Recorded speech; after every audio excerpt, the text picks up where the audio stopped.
Hello అండి. Good morning. ఎలా ఉన్నారు? బాగున్నారా? నేనైతే చాలా బాగున్నాను. ఇప్పుడైతే టైం వచ్చేసి 5:30 అయింటుందండి. చూసారా ఎంత నీలి మబ్బు చాలా అంటే చాలా ప్లెజెంట్‌గా, ప్రశాంతంగా చాలా బాగుందండి. నేనైతే పొద్దున్నే లేసేసి వాకిలి నీట్‌గా చిమ్మేసి పేడతో కల్లాపు చల్లానండి. ప్రతిరోజు నేను పేడేసే కల్లాపు చల్లుతాను. కల్లాపు చల్లిన తర్వాత పొయ్యి పైన గుండంలో మంచినీళ్ళు పోసేసి పొయ్యి మంట వేసాను. ప్రతిరోజు పొయ్యి పైన నీళ్ళే పోసుకుంటామండి మేము. తర్వాత వచ్చేసి పేడ కల్లాపు ఇప్పటికీ చల్లుతున్నాను నేను. పల్లెటూర్లలో అంతా ఇదైతే కామన్ అండి. అందరికీ తెలిసిందే కదా, మీకు నాకు అందరం అంటే ఇప్పుడు వాడుక లేకుండా చిన్నప్పుడైతే అందరికీ తెలిసిన పద్ధతే కదా. ఇదైతే మిరపనార పోస్తున్నాను. ఇప్పుడు వచ్చేసి 6 అలా అవుతుందండి టైము. అంటే కల్లాపు చల్లాను కానీ ముగ్గు అయితే పెట్టలేదు. ఏమంటే చీకటిగా ఉంది, తర్వాత దోమలు ఎక్కువగా ఉన్నాయి. అందుకని కల్లాపు చల్లేసి పొయ్యి మంటేసేసి పొయ్యి దగ్గర కాసేపు అలా చలికాసుకున్నాను అనమాట. ఇప్పుడు వచ్చేసి ముగ్గు వేశాను. ముగ్గు వేసి కోళ్ళకి వడ్లేసాను. ఇది వచ్చేసి మా పొట్టోడు అనమాట అండి. పొట్టేలు ఒక్కటే ఉందన్నమాట. ఓన్లీ 1 పొట్టేలు ఉంది. దాన్ని వదిలేసి ఉంటాం అనమాట. దానికి ఇష్టం వచ్చిన దగ్గర అక్కడక్కడ వెళ్ళి తింటా ఉంటుంది. ఆకు తర్వాత కసువు అదంతా కోసుకొచ్చి పెట్టేస్తాము. ఇక్కడైతే పాపోళ్ళు ఇంకా దోమ తెరలోంచి బయట రాలేదండి. భయంకరంగా ఉంటాయండి మా ఇంటి దగ్గర అయితే దోమలు. ఈరోజు శుక్రవారము, అంటే నేను బేస్తవారం రోజు క్లీన్ చేయలేదండి. మామూలుగా అయితే బేస్తవారం క్లీన్ చేస్తాను, కానీ ఈ వారం కొద్దిగా ఏదో శుక్రవారం రోజే క్లీన్ చేస్తూ ఉన్నాను. నేను దీపాలు ఏ విధంగా తోముతాను అనేది చూపించాలనేది వీడియో స్టార్ట్ చేశాను, కానీ అందరికీ తెలిసిందే కదా అని మళ్ళీ ఆపేసాను అనమాట. చూసారా ఇందాక ఎంత కొంచెం అలా ఇలా ఉన్నాయి కదా, అంటే కొంచెం మస్ట్ పట్టు ఉన్నాయి కదా, ఏమంటారు కొంచెం నల్లగా అయి ఉంటాయి కదా మనం వాటిని ఇలా నీట్గా అయితే తోమేశాను. కొంచెం కిచిలకాయ అండి, కిచిలకాయ ఎర్రమట్టి అద్దుకుంటూ తోమేస్తాను నేను. ఇక్కడైతే అమ్మవారికి పూజ చేసుకోవడానికి ఇల్లు మొత్తం అయితే క్లీన్ చేశానండి. అమ్మవారి దగ్గర మాత్రం కొంచెం పసుపు నీళ్ళు చల్లి బియ్యం పిండితో ముగ్గు అయితే వేస్తాను. ప్రతి వారము కంపల్సరీ చేస్తానండి నేను.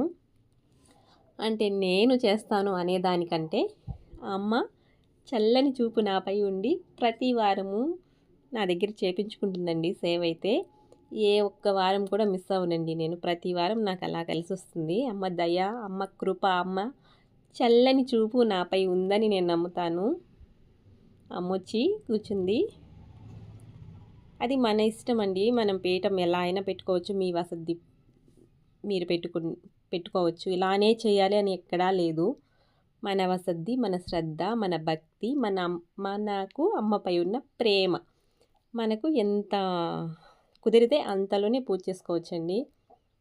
ఒక్కోసారి నాకు కొబ్బరికాయ అన్నీ కుదురుతాయి, పిల్లలు ఉంటే తీసుకొస్తారు. లేదంటే ఈ విధంగా అమ్మ నాకు ఇచ్చిన వాటితో నేను సులక్షణంగా పూజ అయితే చేసుకుంటానండి. ప్రతి వారం పూజ అయితే తప్పకుండా అమ్మ నా దగ్గర చేయించుకుంటుందండి. నాకు చాలా సంతోషం. నాకు ఏమి ఉన్నా లేకున్నా అమ్మ చల్లని చూపు నాపై ఉంది అని నేనైతే నమ్ముతానండి. ఇక్కడైతే నేను మణిద్వీప వర్ణన పూజ చేస్తున్నాను. ప్రతి వారము చేస్తున్నానండి.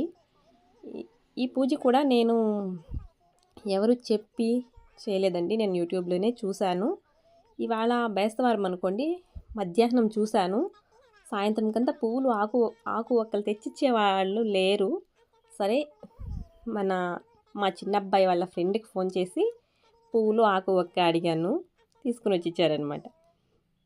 పొద్దునకంతా పూజ చేసాను. పెద్ద వర్షము అయినా కూడా పూలు ఆకు ఒక్కలు అంటే నాకు కావాల్సినవి కుదిరాయి అంటే నాకు అమ్మ కృప వల్లే కుదిరాయని నేను నమ్ముతానండి. అమ్మ కృప, అమ్మ దయ లేకుంటే మనం ఇంత పూజ అయితే చేయలేనండి నేను. చూసారు కదా, మా ఇల్లు మా వాకిలి కొంచెం పేదరికం లాగా ఉంటుందండి. ఆవులు, ఈ పొట్టేళ్ళు ఇవంతా ఉంటాయి. కొంచెం ఇంట్లో పని కూడా నాకు ఎక్కువగానే ఉంటుంది. కానీ అమ్మ దయ కృప ఉంటే అది ఎంతసేపు చెప్పండి, అమ్మ దయ నా మీద ఉంది అని నేనైతే నమ్ముతున్నానండి. నా పూజ అయితే ఇలా కంప్లీట్ అయిపోయింది. మీరేం చేస్తున్నారు? వీడియో నచ్చితే చిన్ని లైక్ ఇవ్వండి. అలాగే ఇటువంటి వీడియోస్ కోసం మన ఛానల్ని సబ్స్క్రైబ్ చేసుకోండి.